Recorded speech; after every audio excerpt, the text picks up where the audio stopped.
G'day all, welcome back to Dad vs Son, and we're about to start a new campaign, see how it goes, and that's going to be North Africa.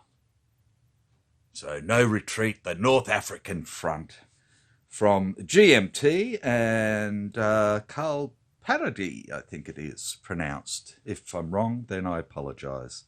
I think this was the second game that came out in this series. And I've got the, I've got the 2013 sort of copy, so it's a little bit older. It's not the third edition, and I don't have the third edition upgrade or anything like that, so I'm just playing with what I've got. Righto, so this is a game that uses separate maps for each part. If we come up sort of here, so here we have the turn track and so forth, the terrain, the shattered, destroyed and surrendered units, and these are the 5 maps here. So map 1, 2 and 3 are currently held by the Germans.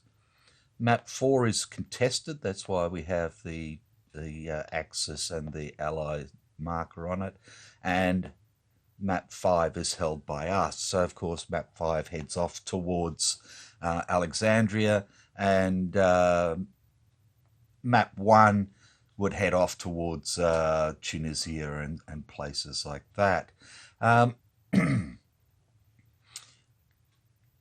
Starting with turn 1, you can see that we've got the German icon there for the Axis. They have the strategic advantage in the first 9 turns, but the Allies start with the initiative, and then starting in turn 10 in 1942, the Allies end up with the strategic initiative. We've got all the reinforcements and so forth on the map here.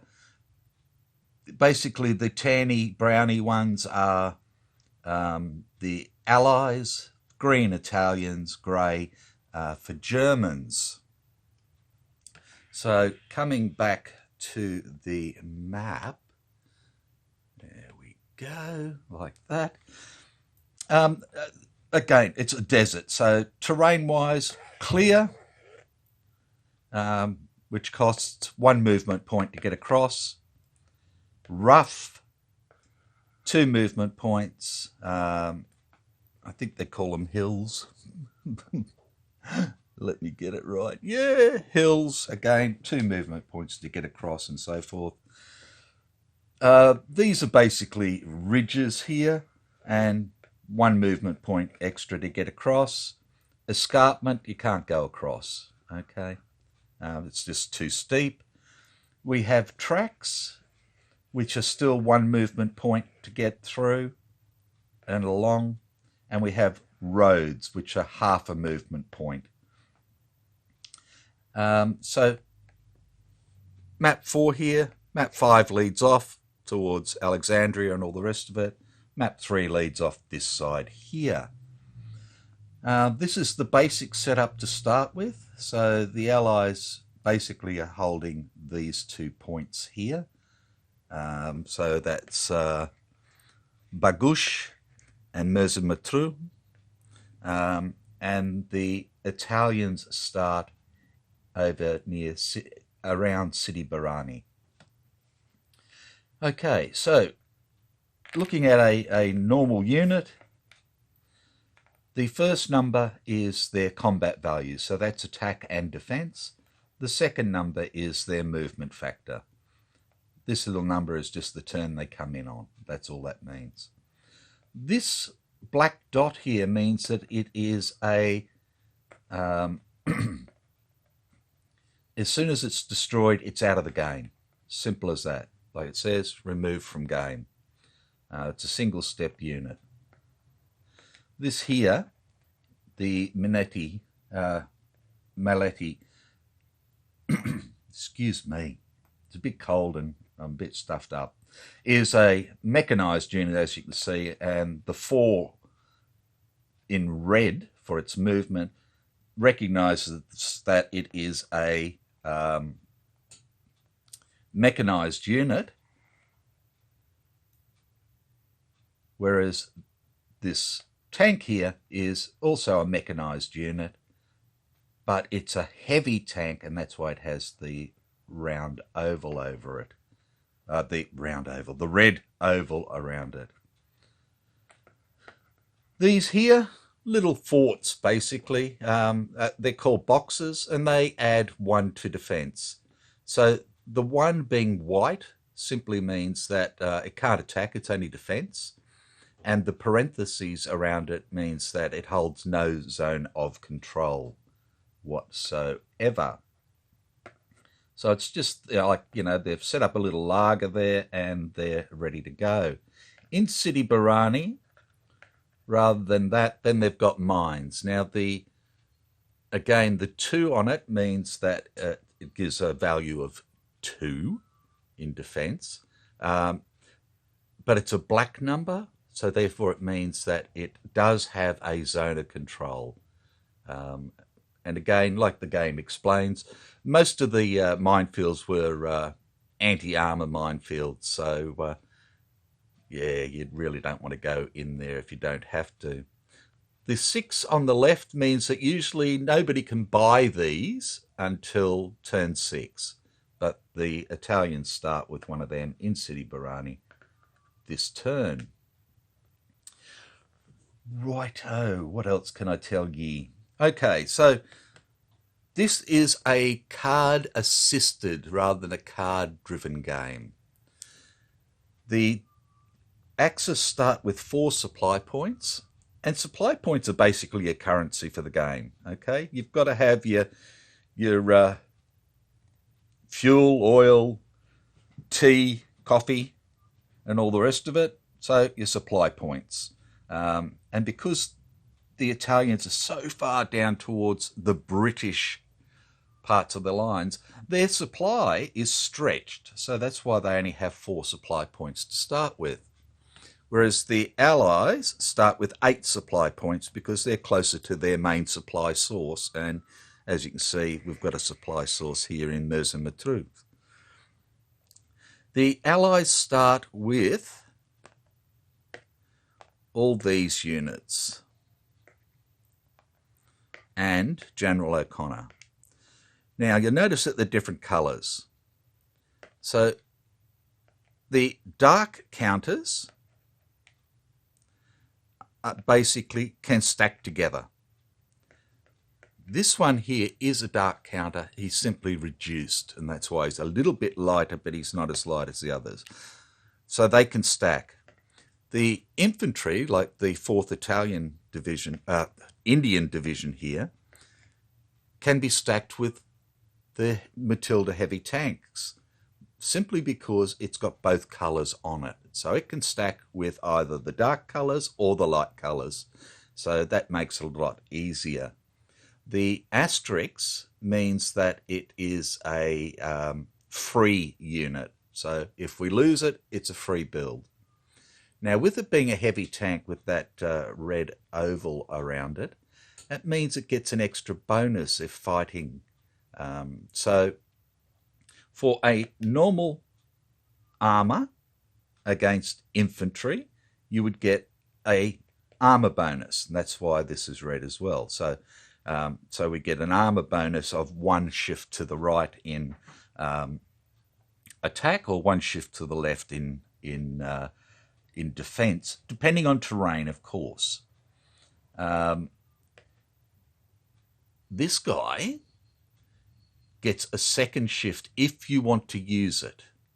Now, the thing to remember with that is that if you take any losses, if you use the heavy tank bonus shift, then this has to be your first loss, which isn't too bad in a lot of battles because you'll get him back in your next turn sort of thing. So that's the way that goes. What else can I tell you? Okay, normally dark units and light units cannot link for attacks unless they've got a general with them. And we have General O'Connor, who I believe was captured by Rommel's forces. So he didn't, well, he did a pretty good job of pushing the Italians back, but then the Germans came through and wiped him. Now, O'Connor comes with a bit of a bonus because he comes with a counterblow that can be used each turn. So this is just a way of siphoning off attacking forces against him to go through that. So when we use those sorts of things, we can go through it. The other thing that the Allies start with is 2 shock tokens. And these are basically just the ability for, again, a right shift. So on one side they're shock, on the other side they're blitz. So if the Germans are attacking and have a blitz, then they can get a right shift. If we're attacking and we have a shock, we can get a right shift. And that is that. They're used in attack, not in defense. There's extra information on the turn track as we go through. So as I pointed out, for turn 1, we've got the axis icon, meaning they've got the strategic advantage. You've got these 2 little shock token markers here. That's why I know I've got 2 shock tokens. And it also says surprise attack. And because it's a surprise attack, rather than using the Allies' CRT in the first turn, we get to use the German one. And as you can see, there's also an Italian one. The Germans are slightly more effective, not necessarily aggressive, but more effective. So their outcomes are a little bit more punchy. Then the Allies, and then the Italians. And at the bottom of the thing is simply the key that tells us what all these mean. And we'll go through them again as we use them. So I've just put this marker on there to remind me that for the first turn, we're using this table. And then from turn 2 onwards, for the Allies, we'll use this table. Righto, let's bring this back over here for the moment. Now, like I said, this is a card assisted game. So what we have is on each card, we've got a top section in grey for the Axis and a bottom section in tan for the Allies. So it doesn't matter who's got the card, they've got their top or bottom that they can use. Some cards have this red writing on it. You must play this card immediately upon drawing it. And, of course, you just go through what the event is for that. You'll see here that this has got the Axis icon on it, the German icon. That means that this can be used during the first 9 turns because the Germans have the strategic advantage.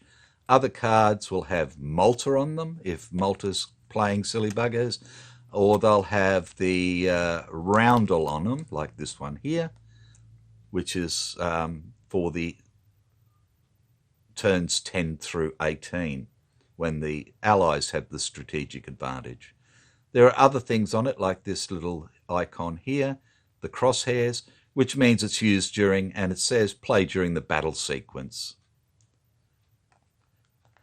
The icons on the other side are part of the sort of advanced rules, and that means that if you can't use this card for the event, you might be able to use it for something like this. So there's movement, there's supply stuff, there's different bits and pieces. And if I'm going to use a card for something, then I will go through why I'm using that card and what it does. Right, so in this one, we skip with turn 1, the normal stuff, and we go straight into operational preparations and the strategic phase. And in the strategic phase, the first thing happens for turn 1 is the Germans get 5 cards, and they don't get any cards where the play immediately occurs. So we've got 1, 2, 3, 4, 5, and we'll go through them when we get to them. And the Brits, the Allies, get 7. So they can't get this card. Oh, sorry, they can get this card because this is a British card. So we can ignore the red bit up the top in the German side. So 1, 2, 3, 4, 5. Okay, so they can't have this card. 6 and 7. So we just reshuffle the deck again, ready to go. The next part in the game, because we haven't put our forces on yet, is the strategic phase where we alternate playing cards that can be played. So if we look at the British, they start. So we've got this one here, which is during the battle sequence. So we can't play that during the strategic phase. This one has the Malta symbol on it, so we can't play that at the moment. Again, Malta symbol. Again, this one, rain squalls, play during the battle sequence, so we can't play that. Desert rats, play after declaring battles, so we can't play that. This one is British or Allies or Malta, so we can't play that. And Royal Navy, so we can't play that. So we can't play anything, so we pass, and then it's over to the Germans to see if they can do anything. Allies, so no. Allies, no. Battle sequence, no. Fast convoy, Malta, no. And play it any time to make either player re-roll a single die roll. So no. So they didn't have any with the German symbol up there either. So nothing happens there. Well, that's a good start. Not. Okay. Now, usually we would go into the organisation phase where we could rebuild shattered units or bring on shattered units, build up other units and all that sort of stuff, but we missed that in the first turn. So we go straight to the declare offensive phase. So because the Allies have the initiative, we get to declare first if we want to make an offensive, and of course we do. If we did not declare an offensive, then the Axis would have a chance to declare an offensive. So to declare an offensive, we have our supply tokens here. It's got 2 on one side, 1 on the other. We spend a supply to say that we're going to do an offensive, and by doing that, we get for free 2 target markers. Ta-da! Okay, so we can use them to mark out what our attacks are, and again on the back it's got the counter offensive sort of stuff on it. So that's that. Now we can buy extra of those if we wish, but I don't think we really need to at the moment. So we've done that. We've declared our offensive. So now we go into the deployment phase. So this is where we get to deploy our troops. Now we have to deploy them within 3 of our map edge. And as you can see with the brown stripe here, that brown stripe there means that's our supply side for the British or the Allies. the grey side for the axis. For supply, you have to be able to trace a route back to there. Effectively, within 3 hexes, be within 3 hexes of it, or by road or track. You can trace supply back to a track, down to the road, and then through and out. But you can't cross enemy cities or enemy zones of control or across those. Even though they don't have a zone of control around them, if this was here and I had a troop here, he could not trace supply through there and back, and he would be out of supply. So where am I going to put my little troopettes? They need to go within 3 hexes of here or 3 hexes of our towns. And I want to try and kill as many of these as possible so that they're out of the game. Because if they escape off the board, they'll go into the shattered box, and then the next turn the Italians will get them back. So we want the Indians as one of our better attacks. So 1, 2, 3. So we can put him there or there, it doesn't matter, or there. And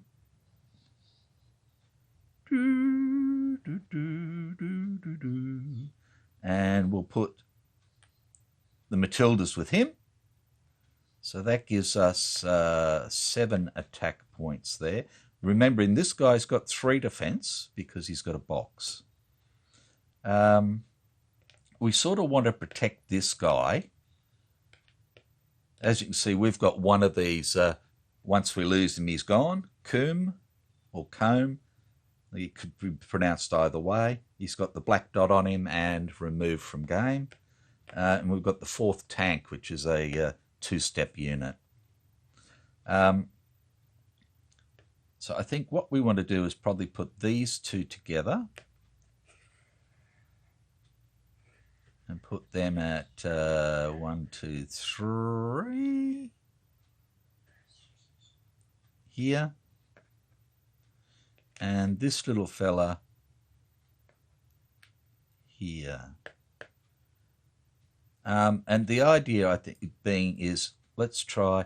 I'd really like to get somebody out and around here, but I can't get far enough. Even if I put one of the 6 units here, he could go. It's going to cost him 1, 2 to get over here. 3, 4, 5, 6 into there.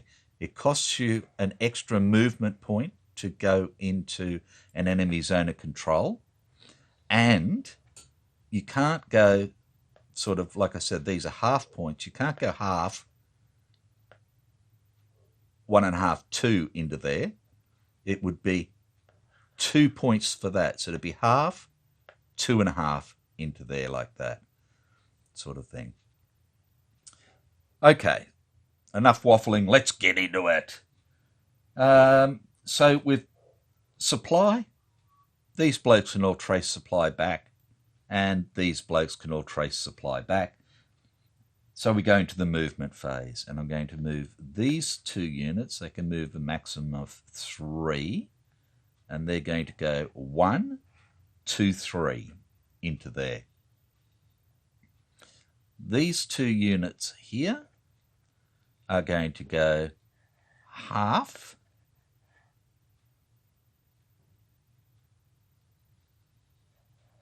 1.5, 3, 4.5. Oop, sorry. And this little fella here is starting there. You can go 1, 2, 3, 4, 5 into there. Now the trouble is I haven't been able to cut anybody off, so they'll be able to retreat out of there. Once movement's over, we go into the combat phase, and I have to declare my combats. So I'm going to do 1 combat here, and I'm going to do 1 combat here. And that's that.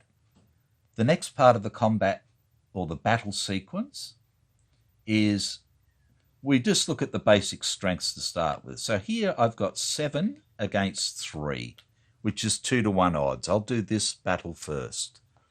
So 2-to-1 odds, 7-to-3. And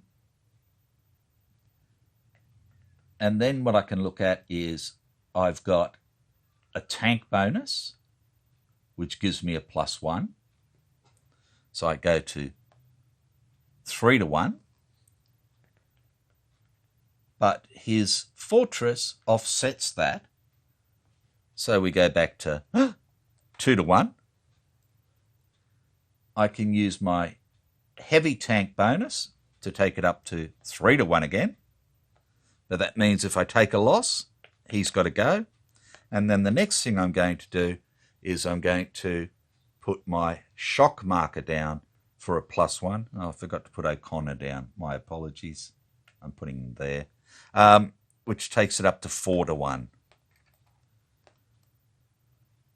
Now, when I put the shock marker down, if the Germans had, or if the Italians, whatever, had another unit, say,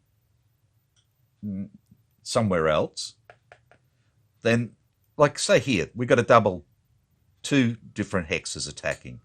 If this unit happened to be here, then I could put this bloke like that, and that means this bloke now has to attack into here. He can't attack into there with these guys, sort of thing. So that's just the way that works. Once we put down markers, then we can look at cards. So the allied player can play a card if he wants. So let's have a look at what we've got. So we can't play this for its event or anything. Okay, we can't play this for its an event. Desert Rats. Play after declaring battles during an Axis combat phase. Well, it's not. Or play at the start of an allied combat phase to allow tan and brown units to cooperate. So if we didn't have O'Connor with us, we could use this so that different units could operate together. So we don't need to do that. Play during the battle sequence of Axis, no. Or play after a battle to put any Axis battle card in the discard pile. Can't play that. Can't play that. British Royal Artillery.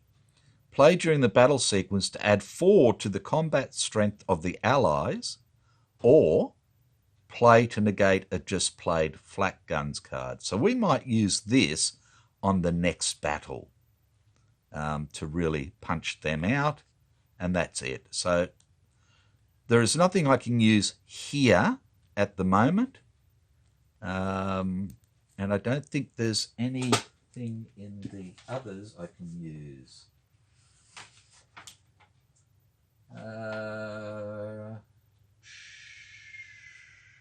No. So then the Germans get to play a card if they want to play one. So they can't play this card, and they can't play that card. Play during battle sequence of an Allied combat phase in an Allied attack against at least one German unit. Well, there are no German units, so they can't use that. They can't use that. Play at any time to make either player re-roll a single die roll after you decide which die roll to use, or play to cancel and discard any combat card. So they might just keep that one, and then we're good to go. So that's it. Nobody's playing any cards at all this time. So we roll up and see what we get at 4-to-1. And we get a 3. And a 3 is a DW. Defender withdraw. So we apply a defender retreat result, which is the defender retreats his unit 3 hexes. And he can retreat back 1, 2, 3, like that. So 3, that's gone, and that's gone. Right, so once we've done that, then if not destroyed, place in strategic reserve box. Okay, so he goes into there. So it costs 1 counter blow marker to place a unit on the map. So strategic reserve is really good later on because it allows you to bring this bloke out and put him right up beside your units, sort of thing, ready to give support. Okay, so you've got to put him in there or lose a step. So you can't afford to lose a step, so that's it. So once this bloke has retreated, we can advance, and our infantry can advance 1. So they advance straight into there, and this is gone. Our armour can advance 2 if they want. So they're going to advance 1.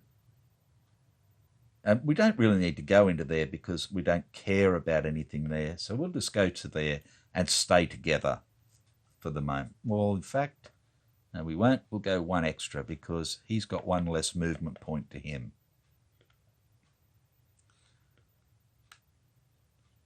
No, I can't swap him, so he's got to stay there. Sorry about the waffling. Okay, so then we go on to our second battle. Now, we're attacking here up this incline.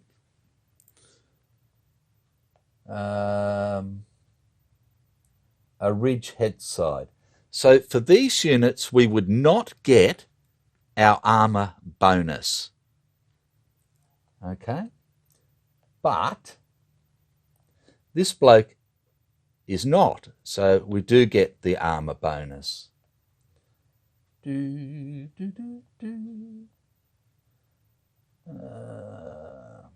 Okay.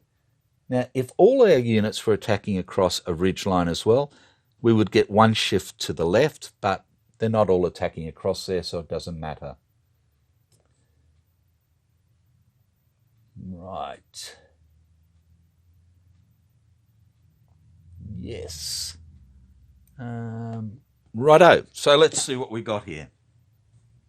So we've got 2 and 3 is 5, and 3 is 8 against 3. 8 to 3 is a 2 to 1 again.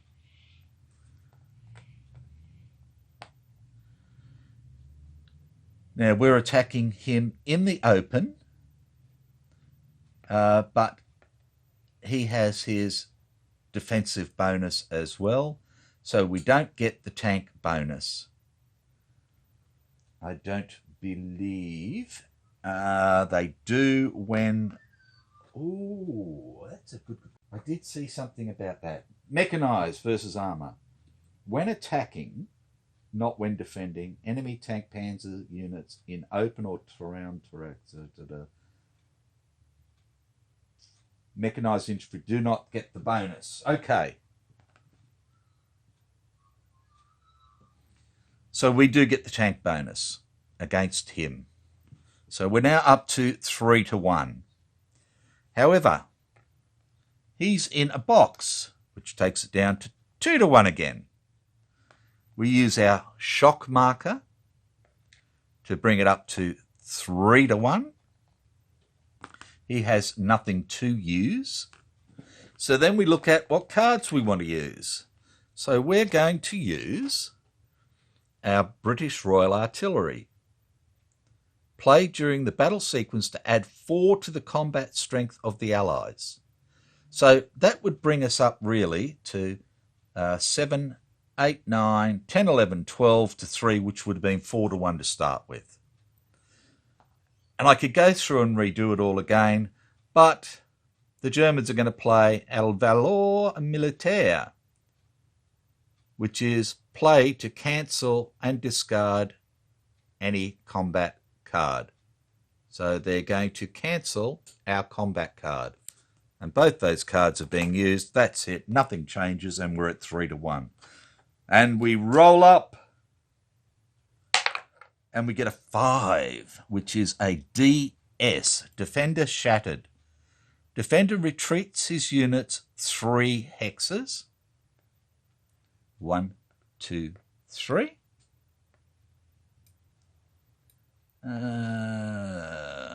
If not destroyed, place in the shattered units box. So it goes up there.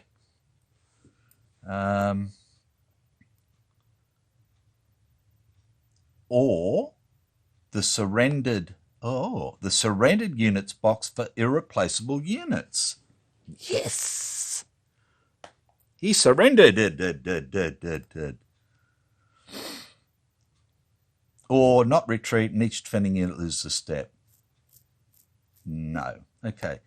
Retreats 3 hexes, and if not destroyed, place in shattered units box or the surrendered units box for irreplaceable units. So he surrendered. We got him. Attacking units can advance if the defending units retreated or no steps remain. Okay, so we can... This is gone. This is gone. We don't get that back. And we can advance 2 hexes. And it's not movement points, it's hexes. So we go 1, 2. This is gone. And we can go 1, 2 to there. And we have finished our combat phase. So then we go into the axis part of the turn.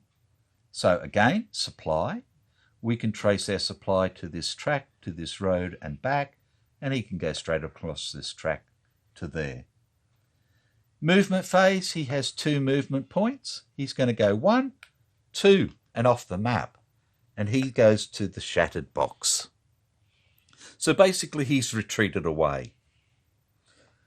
So there's no combat phase whatsoever. The next phase would usually be the continuation phase, where I could spend another supply point to continue the attack, but there's nobody to attack.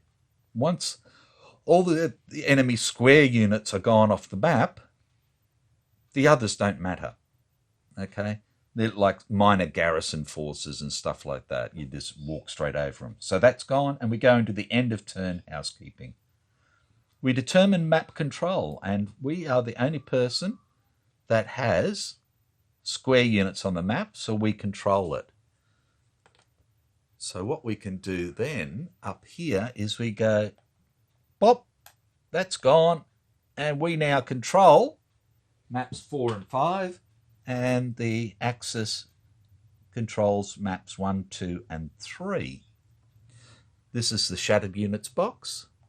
This is our surrendered units box. That was a really good one to get rid of because he's mechanized. Okay. So we've determined that. Check if initiative changes. Well, initiative is not going to change because the Allies had the initiative and they won this turn. If they hadn't have, then the initiative may have swung over to the axis for the next turn. So remove units markers from maps. So our units go back off the board and they are available to us in the next turn. These just get removed. They're gone. That doesn't matter anymore. That's gone. These don't matter anymore. But because we won, we get to keep this. Like that.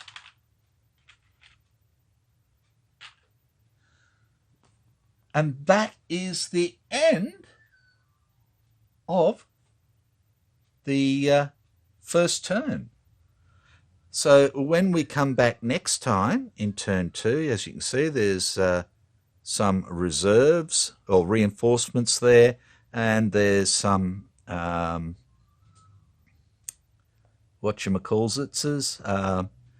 events and so forth that we'll need to do. And as you can see, we only get the one shock marker this time. So we'll have to see what we can do to try and generate some more if we can. But that's it. So looking at available bits and pieces, the Axis has still got 4 supply. We have got 7 supply. We've got 1 box that we can use at any stage, all of our units and our general. And what that means is that at the start of the next turn, the only unit they will originally have to put on the map will be this little fella up here, 21 Corporal, from the Shattered box. So we will be fighting over map 3 next time. So take care, and I will see you later. I hope I haven't screwed it up too badly for you, or driven you crazy with the way I've been talking and explaining stuff. So, that's the one thing I wanted to say. Okay. With battle cards and so forth, and support counters, if when we roll odd, which we did, discard the attacker's battle card and support counter. If we had have rolled even, then we could have kept this card if we wanted to. If we roll even, we discard the defender's battle card. So we dipped out on both, because otherwise we could have kept cards that were good to us and all that sort of stuff. So I think that's the last thing to blow my mind with. Take care, and I will see you next time. Bye for now.